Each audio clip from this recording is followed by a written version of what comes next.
Bonjour à tous et bienvenue sur C17 en direct de l'Espace Encan de La Rochelle où s'est déroulé le 13e festival de Terre et Lettres, Santé, Écologie, Littérature, Fiction.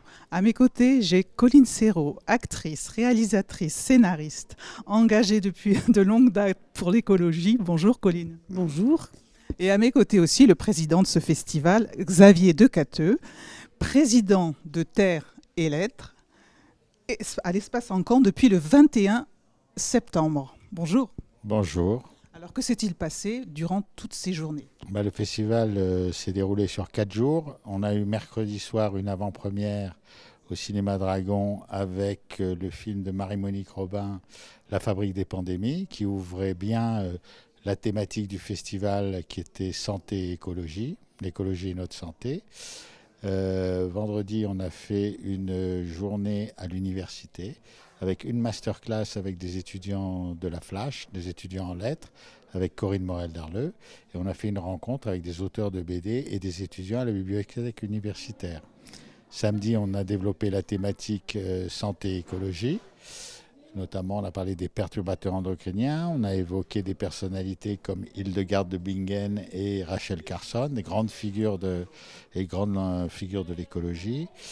Et puis aujourd'hui, c'était une innovation dans le festival, c'est qu'on a fait une large place aux artistes et à la fiction pour approcher les questions écologiques sous d'une autre façon, plus sensible que la manière rationnelle, raisonnante, etc.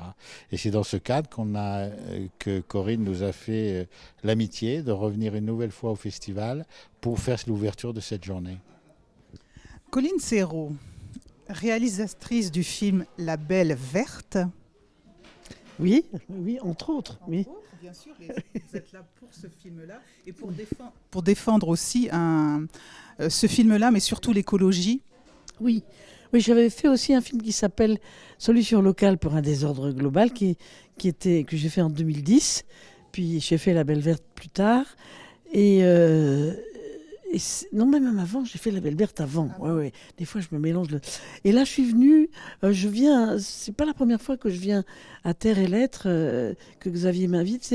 Je suis venue aussi pour lire des extraits de mon prochain film qui s'appelle Tempête et qui est en plein en train de se monter.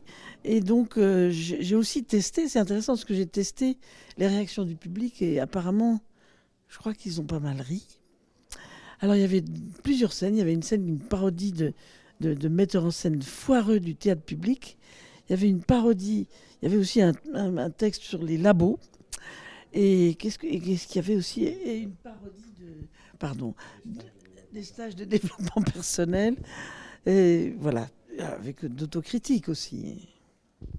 Vous êtes un grand témoin quand même.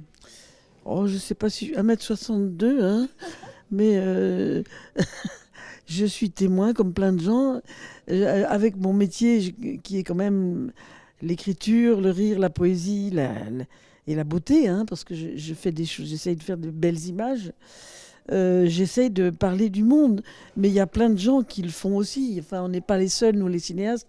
Et je pense que les gens qui sont les agriculteurs ou ceux qui inventent d'autres manières de vivre, qui décrochent d'un métier qu'ils n'aiment pas pour en faire un autre qu'ils aiment, ceux qui quittent les villes, tous ces gens-là sont extrêmement importants. Et moi, j'apporte juste ma pierre à cette contribution par mon métier. Voilà. Merci Colline. Monsieur le Président, il y a des actions qui vont se dérouler bien sûr à travers Terre et Lettres. Oui, alors pour aller dans le sens de Corinne, on développe aussi beaucoup, maintenant que toutes les données sur les dégâts de l'écologie, les causes et les remèdes qu'il faudrait employer sont quand même largement sur la table depuis longtemps, on est convaincu qu'il faut que les gens approchent ces questions d'une manière différente, d'une manière artistique, par leur sensibilité, par leur émotion, par le goût de l'esthétique. Donc on fait... pour ça qu'on fait venir la fiction au festival, pour que des auteurs viennent présenter des œuvres qui sont comme ça. C'est pour ça qu'on fait des ateliers d'écriture dans les écoles de Charente-Maritime autour de La Rochelle. C'est pour ça qu'on fait aussi depuis 2 ans un grand jeu d'écriture dans lesquels les gens écrivent des nouvelles, des fictions sur les thèmes en se projetant dans le futur pour imaginer dans quel monde ils aimeraient vivre et dans quel monde ils aspirent à vivre. Eh bien, merci à tous les deux. Merci, Colline. Merci beaucoup à vous, merci. Et longue vie à l'écologie et à ce festival. Oui, longue vie au festival. Merci, Xavier. Merci beaucoup. À bientôt sur C17 et toujours en direct.